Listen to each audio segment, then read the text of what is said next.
We hope you enjoy The Magicians, Charon's Undertaking, Where Death is Their Business by Rachel Lawson.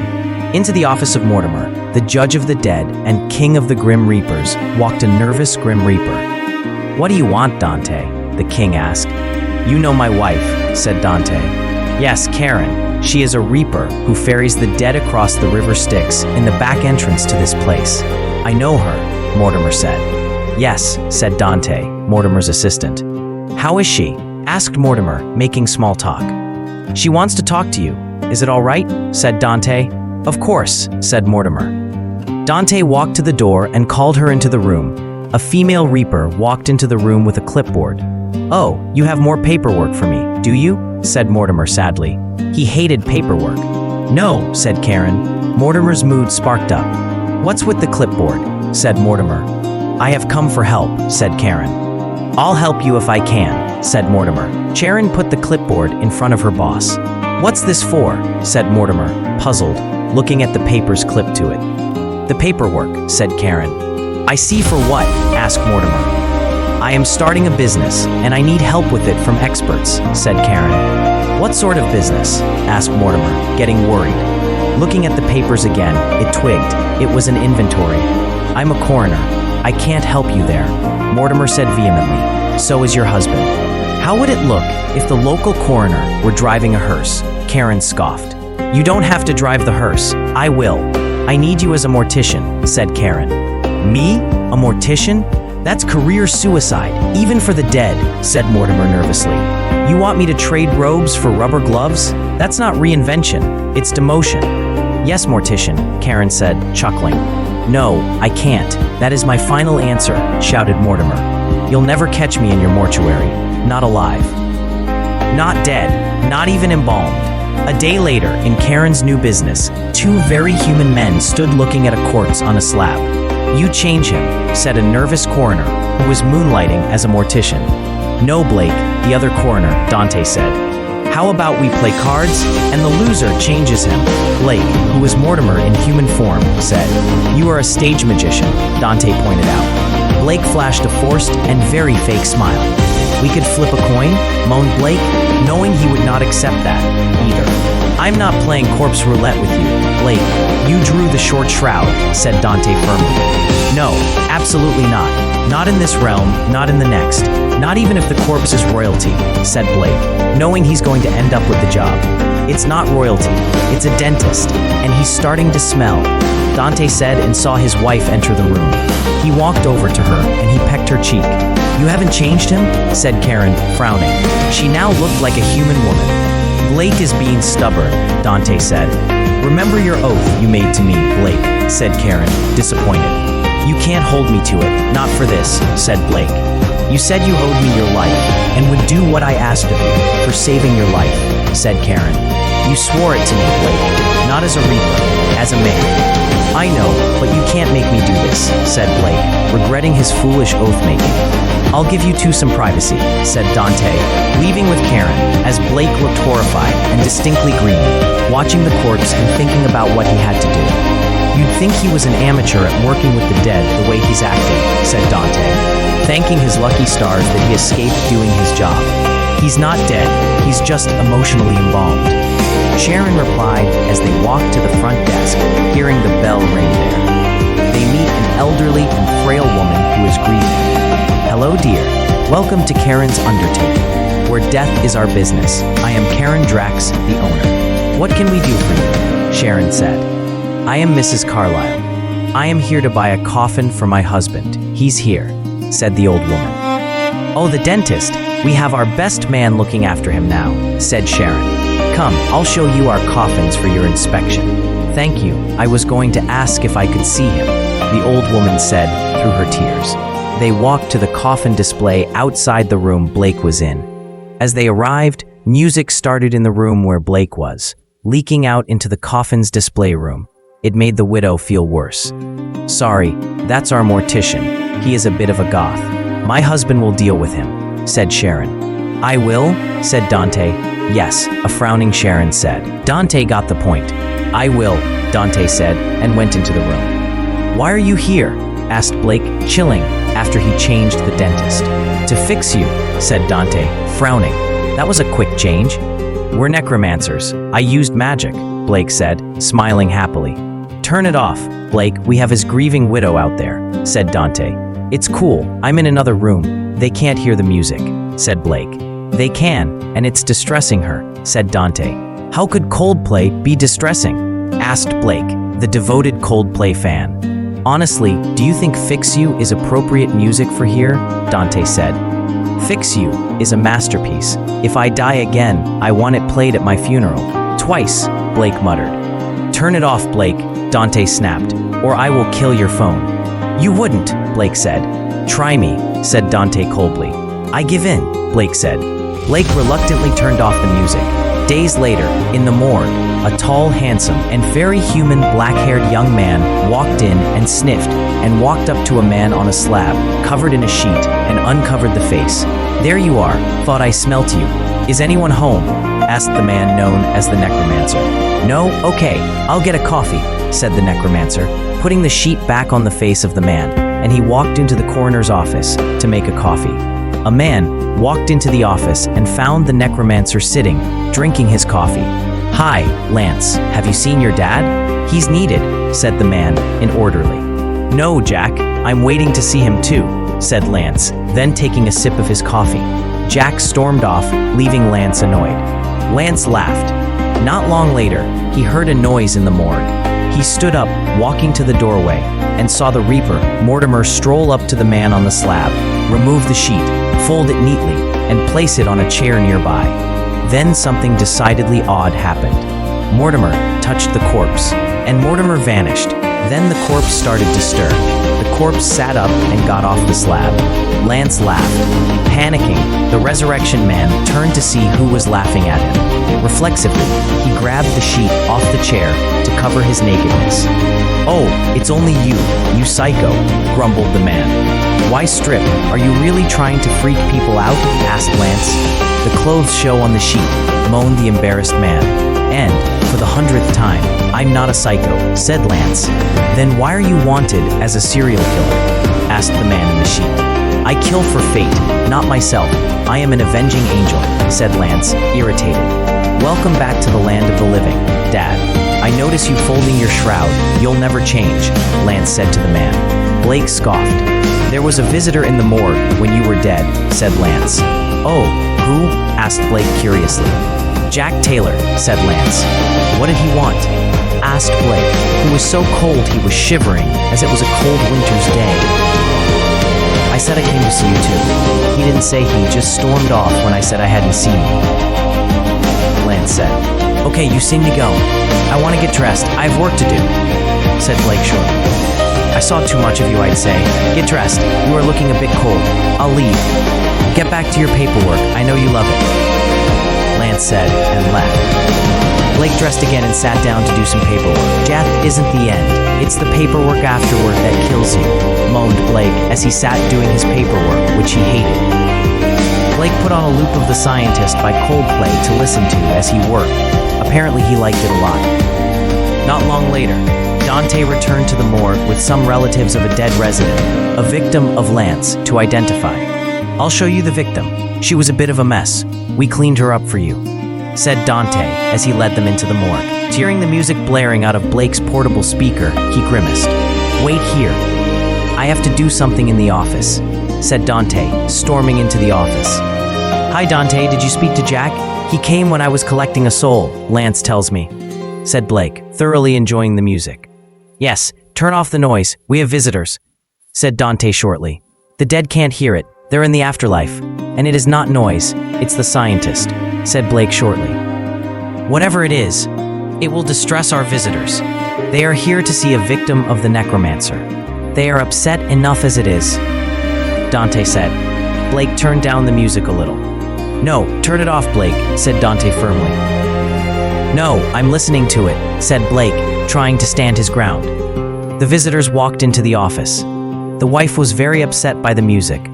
The husband was too, but he was being strong for her. I told you to wait out there. I had to do something in here, Dante snapped, impatiently frustrated with Blake, not them. We only came in to say we are leaving. the tear-stained husband said, and led his wife out of the office and the morgue. What's wrong with them? Blake says, unaware of how bad the music sounded in a morgue. The music, says Dante. Oh, Philistines, Blake grumbles. Dante, in frustration, killed the speaker with magic. Blake glared at him. Why'd you kill the music? Blake asked. It was either that speaker or Dante stormed out of the office. Blake was depressed and angry because he lost a speaker. In a few minutes, he was listening to the music on his phone without the speaker. Later in the week, while Blake was at his Sunday job at the funeral home, Blake sat doing paperwork at the front desk when a customer came. Are you here to buy a new home, Max? We have some good urns for ashes. Blake asked the man, his partner in his stage act, who was the king of vampires. Ha, ha, Max said he was not at all amused. No then, said Blake, very amused. Charon glared at Blake. Actually, I came for a coffin for a recently deceased friend, Max said. What is their name? Asked Charon. Blake, said Max, grinning. Hey, I'm not dead, moaned Blake. Not officially, but emotionally, spiritually, bureaucratically. You're a corpse with a clipboard, said Max sadly. He's our best man, unfortunately, Charon said dryly. I want something sleek, satin interior. Roomy enough for Regret and Coldplay albums, Max said wryly, enjoying annoying Blake. I'm gonna up the stakes for you, half price on an urn, you'll need it, said an irate Blake. Promises, promises, Max said mischievously. You swore to serve the living, Blake. I'm just helping you practice. He's a real bloodsucker, this one, Blake retorted, and burst into laughter. Why are you really here, Max? I need a coffin, said Max. Why? Even I know vampires don't need coffins, Blake said. Yes, it's for you, said Max. Me? Oh, come off it, Max, Blake said, as if the joke was wearing thin. I'm serious, said Max. You know I can't stay dead, Blake said seriously. Yes, of course, Max said. Then why do I need a coffin? Asked Blake. Did I forget to tell you we are having a funeral for you because you're dead? Laughed Max. What? Said Blake, puzzled. You want a coffin? Try the one I'm emotionally buried in. You know, Blake, I'd miss you if you died again, mostly because I'd lose my Coldplay dealer. Calm down, Blake. It's a prop for the show, said Max. We don't need a coffin in the act, Blake said, still confused. It's a new one where we bury you alive and you zap out of the grave with magic, Max said. Can do easy, but are you sure you aren't trying to get a solo act? Blake asked. No, will you try out coffins with me? I mean, for the act? Max pleaded. For the act, yes, Blake said. Pick one you like and feel good in, Max said. That's a first, asking the dead to choose a coffin, said Dante, who acted as their stage manager in the act. They all laughed. They all went to the coffin display area, and Blake looked at the coffins. This one looks good, but it's too pink inside. It wouldn't be bad for your wife, Max, said Blake, Max's vampire wife's grandfather. It was a well-padded, hot pink and rosewood model. Well, no, that would really kill her. We're allergic to rosewood, said Max. Oh, perhaps not, Blake said. This Milson mahogany coffin looks perfect. I like the price too, $850, said Blake. I like it too. Does it come in red satin? Asked Max. No, I like this one, said Blake as he lay in the imperial purple satin-lined padded coffin. No, the red is for me. Like the look. Are they cheaper if you buy in bulk? Asked Max. I'll look, said Charon, amused. Come off it, Max. What use is a coffin to a vampire? Dante asked. I want one, whined Max jealously as he lay cozily in another Milson coffin under his cloak. We are getting you a coffin. It will scare your daughter, Blake said, climbing out of the coffin. Max sulked for a week over not getting a coffin of his own. We're going to need a singer for the Carlisle funeral, said Charon. We have got one on staff, the best singer I know, said Dante. Who's that? Asked Charon. Blake, said Dante. Not that goth, we can't. He'll sing Viva La Vida or Cemeteries of London. He's a Coldplay goth. I didn't know that they existed before I knew him, replied Charon. Me either, admitted Dante. He is a professional singer as well as a stage illusionist. Is he in a Coldplay tribute band? Asked Charon. No, he's in their fan club, said Dante. Oh, I can imagine him in a band called Coldplay, said Charon, imagining Blake as the lead singer of a gothic Coldplay tribute band. She chuckled. He writes his own songs, too, said Dante. I bet those are gothic songs, laughed Charon. Some, but he does other songs too, said Dante. Wait, I have a video of him singing on my phone, said Dante, pulling out his phone and looking for his videos. Here it is, said Dante when he found the video and played it. Blake was singing on a small theater stage. It's a performance of the police band. He's a singer and the composer for it, Dante said. Blake sang, Am I in heaven or hell? I am lost and confused. Is this love? I feel nervous whenever you are near. Is this fear? You are a wonder to me. I'm lost in admiration. I'm lonely when I'm near you. I'm lonely when you're not here. Am I in heaven or hell? I am lost and confused. Is this love? I feel nervous whenever you are near. Is this fear? You speak, and I'll jump. You are in control of my mind. I have no will. Your will is mine. Am I in heaven or hell? I am lost and confused. Is this love? I feel nervous whenever you are near. Is this fear? Am I in heaven or hell? I am lost and confused. Is this love? I feel nervous whenever you are near. Is this fear? He's really good. I think we found our singer. Does he have a manager? Asked Charon, impressed by his skill and professionalism. You're looking at him, said Dante proudly. You? Said his wife. Want me to talk to him? Asked Dante. Yes, said Charon. Tell him to do something good and original and no Coldplay. All was going well at the funeral until the end, when Blake and the choir were set to sing 2 songs before the pallbearers were to take the coffin out to Charon's hearse and then to the cemetery for burial. Did you inspect Blake's performance? Asked Charon nervously. I saw the rehearsal. It's fine, said Dante, watching Blake setting up to perform nervously. Charon sat to watch what was promising to be a good performance. The pastor introduced Blake, and the music started. This isn't what he rehearsed, Dante said, panicking. It was in the form of a sad eulogy requiem from the dead's view. It scared Charon and Dante and disturbed the guests and family. Blake sang, We are here to celebrate the life of the dearly departed. I am lost and alone, nearly in my grave. All I can do is sing a requiem. For me, I grieve the life I lost, and the days and songs unsung. I grieve the days I'll miss in the sun, the warmth of the sun on my skin. The sunsets I'll not see. Now the sun has set on me. I am lost and gone. I am dead and alone, forevermore. Both the audience and staff were left wondering why he was singing such a disturbing song at the funeral. I'll speak to him later, said his angry boss to her husband, scared of what would come next. She was right to be scared. What happened next scared everyone but Blake. Outside the room, there were the sounds of a choir singing, Oh, oh, oh, oh, oh, oh, oh, oh, oh. And then the choir entered the room. It was anarchy. Every single one of the guests was scared of the choir. Some tried to flee. Others were too scared to move. He's insane, Dante said to his wife. He's out of control. Charon muttered in shock. Charon shouted, Blake, dismiss the choir. Tell them to leave. What's wrong? I'm doing what you asked. You said no Coldplay. I was going to do Viva la Vida. Blake moaned. Charon rolled her eyes. One choir member laughed. It's Lance, the necromancer. He's having fun, humiliating his dad, and watching the anarchy. Why the choir from hell? Asked Dante. The human choir I hired canceled. Someone died. I had to borrow the Reaper's choir on short notice, said Blake. The Tartarus Singers choir is too much. Why did I have to ask the Ting of Death to sing at the funeral? Blake, you're fired, said Charon, more than a little annoyed. I think we all are, honey.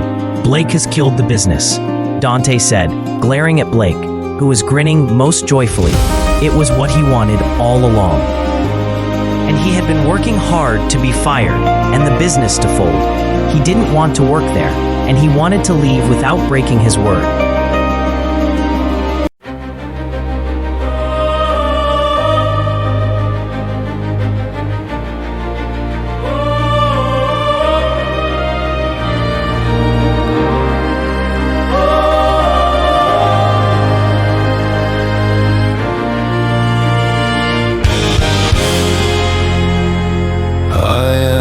Charon, the ferryman of the dead.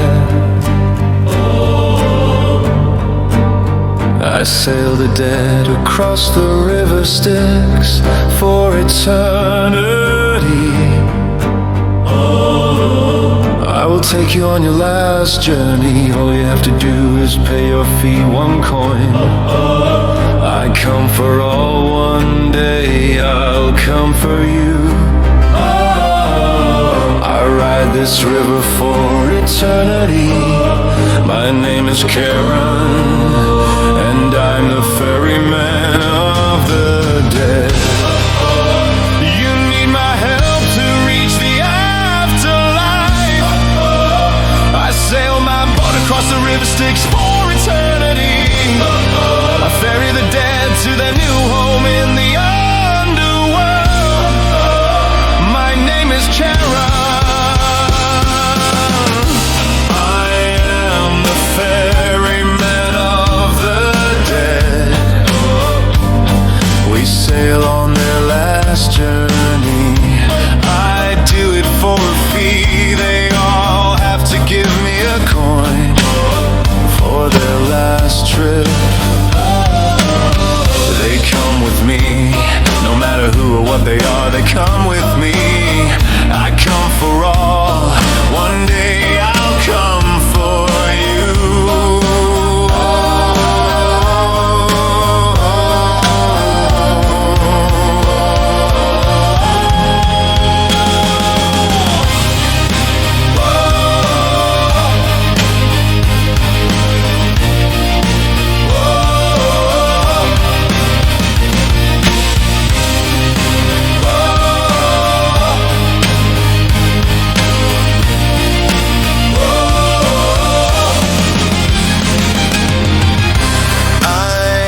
Charon, the ferryman of the dead.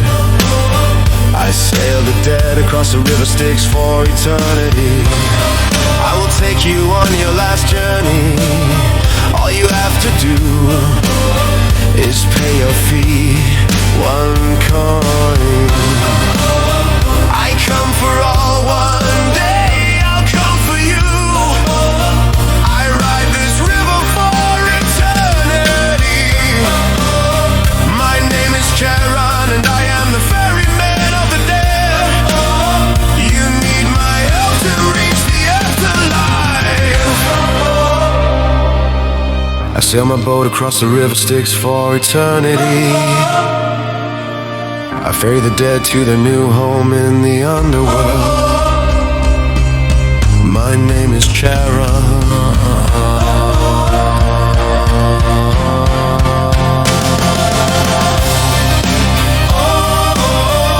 I am the ferryman of the dead. We sail on their last journey. I do it for a fee.